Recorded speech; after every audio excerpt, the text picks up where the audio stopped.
Alright guys, let's talk about a trade that just went down in the NBA between the Cleveland Cavaliers and the Portland Trail Blazers. The Cavs send Rocket Rodney Hood from Cleveland to the Portland Trail Blazers. In exchange, they get 2 second-round picks, one in 2021, one in 2023, as well as Nick Stauskas and Wade Baldwin, both of those guys on expiring contracts. The Cavs will have to cut someone as well to fit both of those guys onto their roster.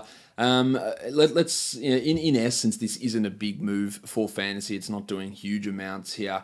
These guys are real fringe type players. Hood himself is probably he is the biggest name here, but he is the 177th ranked player so far on this season and outside the top 210 over the last month despite starting for the Cavs, and he is not going to find himself in that sort of a favourable situation in Portland. So if you did have Rocket Rodney Hood in any 12-team league, and probably even 14 and probably even 16-team league, I can't see the relevancy being there for him. He's a guy that scores and does absolutely nothing else. He does it at poor efficiency. He gets no steals, assists, or rebounds. He doesn't block any shots. He barely gets to the line. And now he goes to a team where not only was he probably the number one player on offense, or at least in terms of jacking shots in that starting five on Cleveland, because the jack shot master, Mr. Jordan Clarkson, comes off the bench. Now he moves to a team where he probably won't start. I can't imagine them running a Lillard, McCollum, Hood 1-2-3 combination. That just seems like an absolute disaster defensively. You're moving Mo Harkless to the bench. He likely moves into some sort of a bench role, either ahead of Jake Layman. You've got Evan Turner there. You've got Seth Curry there. So there's a possibility that Hood comes in and starts and plays where in Harkless's role, but yeah, he was having a role in Cleveland where he could do pretty much whatever he wanted to. Like, there was no one else to really defer to or take shots, and he wasn't super aggressive with those. Only an 18.6% usage so far this season, down from 23 last year. Again, while deferring to no one, averaging 12 points for the season on 43% shooting.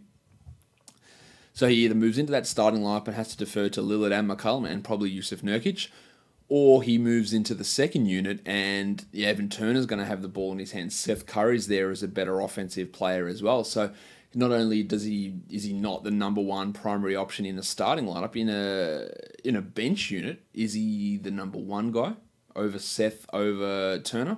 Maybe. Is he the number two guy? Is he the number three guy? I think they're all real possibilities. Even Jake Layman's probably been having a better season than what Rodney Hood has. So I think this does nothing but hurt his value for this season. And under no circumstances do I think that he is an ad based on this deal. The Blazers obviously wanted him, so they're looking to get something out of this deal, and sending 2 players and 2 draft picks to get him means that they are going to use him in some respect. But he had the perfect opportunity there in Cleveland for him to be able to put up these numbers. Even last season, in Utah, he had that opportunity. In Cleveland last season, he had the opportunity. In Cleveland this season, he had the opportunity. He just isn't up to it. I liked Hood. I thought he was a guy who could be an interesting player, but his limited fantasy skill set, ability to contribute in multiple categories, isn't there. And when given that offensive opportunity, he just isn't able to execute it. His best season was back in Utah in 15-16, where he averaged 14.5 points with 2 triples and 2.5 assists. Did a lot more playmaking. 42% from the field and 86% from the line, and he still was the 101st ranked player in 32 minutes a night. And getting to that level seems, it's impossible. He's just not going to get to that level. He isn't that player anymore.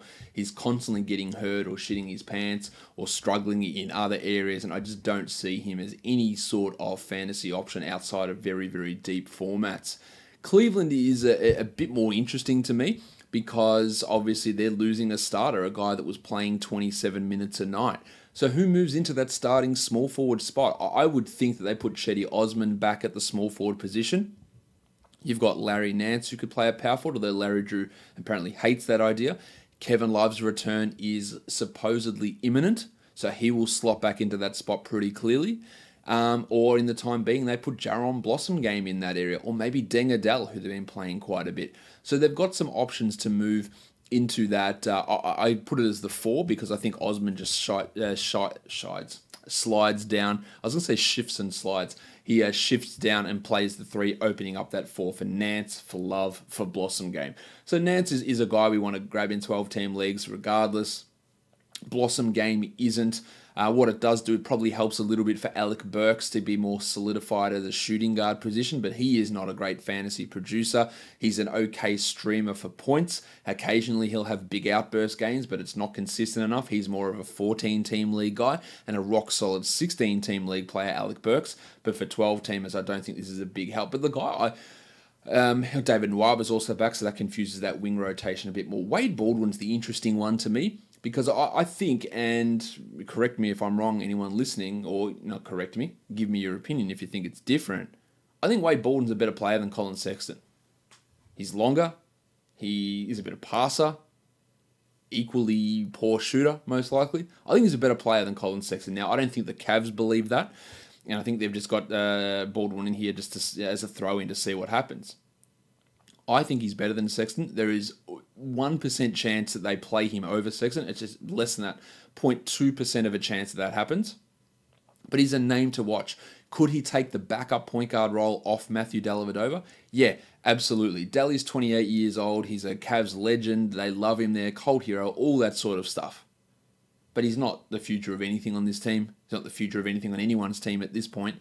So Baldwin could be given an opportunity here to come in and collect 18 minutes a night. And we've seen some flashes from Wado to be an interesting fantasy guy. So in deeper leagues, in 20-teamers, I take a flyer on Wade just to see what happens. Because again, I truly believe he's better than Colin Sexton, but that's not going to come to fruition in pretty much all alternative universes apart from 1 out of a million. And if it happens, then by all means, that's a great, great move. I just don't see it as a real likelihood. As for Stauskas, I think he comes in and he's in and out of the rotation. He's not a consistent guy.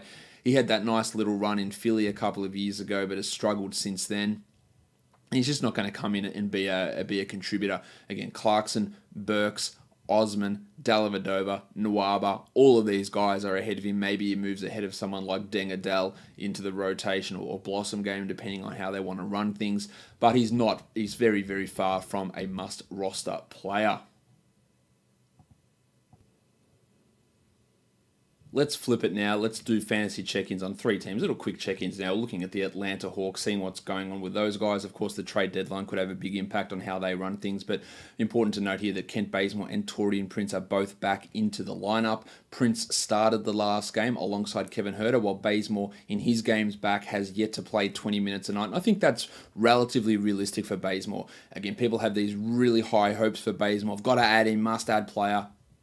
I don't see that with him. Before the Prince injury, he was playing 21, 22 minutes a night. Prince got injured. He came back in. He played 30 minutes a night. He was a must-add player. No doubt about that. But in this situation where Huerter and Prince are the starting 2 and 3, Bembry's getting his run there, Bazemore's just going to be a flyer, deeper league sort of a guy, or a player on the wing who can get you some steals and blocks at decent enough rates, which he's done really, really well this season. Now, a lot of people are holding out hope for a big trade for Bazemore to find him land in somewhere like Houston. I just think if he goes to Houston, he's not going to get maybe as many minutes as people think that he is. Maybe he is. Maybe he comes in and plays 35 minutes a night, but that would mean that James Ennis, Austin Rivers, Gerald Green, Eric Gordon, all those guys lose a ton of playing time in order to facilitate Kent Bazemore. I'm not sure. You can understand Gerald Green's out of the rotation, fine.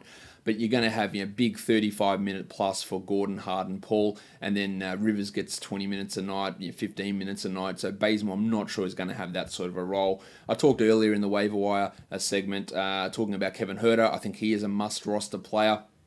Well, the guy long-term I want to look at here is the Wizard Amari Spellman. I don't think he's a starting caliber NBA center, but at this point of the season, the Hawks just want to try and see something to develop him. And if the Undertaker Dwayne Dedmon goes, he's an interesting deep league stash flyer guy with a week to go before the trade deadline. He's someone who I'd be interested in just having a look at in those deeper formats. Let's check in now on the Boston Celtics. There's not a huge amount to talk about with this team at the moment. Al Horford playing a lot better of late. We've seen Terry Rozier put up strong numbers when Kyrie Irving's been out. A lot of people hanging on for a Rozier trade. I personally don't see it happening. And I also think he's somewhat overrated as a player, although when he starts, he puts up pretty good numbers. So again, 4 or 5 days out from the trade deadline, if you want to hold on to Rozier and stash him, especially if you can afford a loss this week, then by all means do it. I just think that the chances of him getting moved are pretty limited. You got Jaylen Brown here as well, who's had some good games without Kyrie. Again, when Irving's back, him, Hayward, Rozier, they all lose a fair chunk of value. Now, speaking of Gordon Hayward, I think he struggles to finish this season as a top 100 guy. I think that we're seeing him actually, not really improve much as the season goes on. He is still, a 14-team league guy, and if he's on your 12-team roster, he's probably your 13th best guy. And to me, that means that he is expendable. That means that roster spot is better used for streaming or taking flyers on guys, like someone maybe you want to take a flyer on in preparation for the trade deadline. So it's unfortunate for him, but he just doesn't seem to get to that level that he was in the past. While Marcus Morris's shooting is starting to come back down to earth, and while I do think that he is probably still someone we want to hold on to, his recent numbers haven't been as strong as what they were earlier in the season, in large part because the shooting hasn't quite been there, down to 45% over the last 6 games, but he's still worthwhile with that decent enough usage as a 12-team league guy. But just beware if the drop-off does continue for Marcus Morris. All right, last one, let's check in with the Brooklyn Nets. Of course, they've got a first-time All-Star D'Angelo Russell, who looks pretty locked in as a top 40 guy for the rest of the season, but a whole bunch of guys is set to return from injuries soon. The blue swimmer, Alan Crabb, eventually he's going to come back. Jared Dudley's going to come back. Spencer Dinwiddie's going to come back, and Karis LeVert. Both Dinwiddie and LeVert likely to come back after the All-Star break. I would think that by the time we get to March, LeVert is back playing close to 30 minutes a night, and that makes him viable as a stash guy, assuming you can wait the 3 or 4 weeks for that to happen. But again, as I mentioned earlier, with the injury or with the All-Star break coming up, 3 to 4 weeks translates into 2 to 3 weeks of actual game time. So LeVert is likely to come. We haven't heard anything real concrete from him, and the Nets are notoriously stingy in terms of giving out information. We haven't heard anything about Alan Crabb, and he's been out for over a month with this knee problem.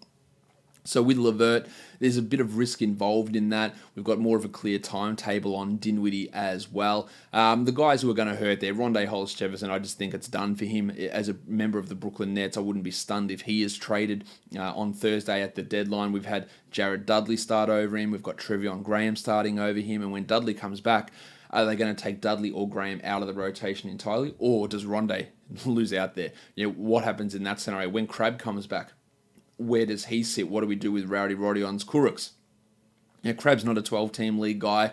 Hollis-Jefferson isn't. Graham isn't. Dudley isn't. Kurucs isn't either. But definitely some interesting scenarios with those 4 guys all set to return in the next 3 to 4 weeks for the Brooklyn Nets.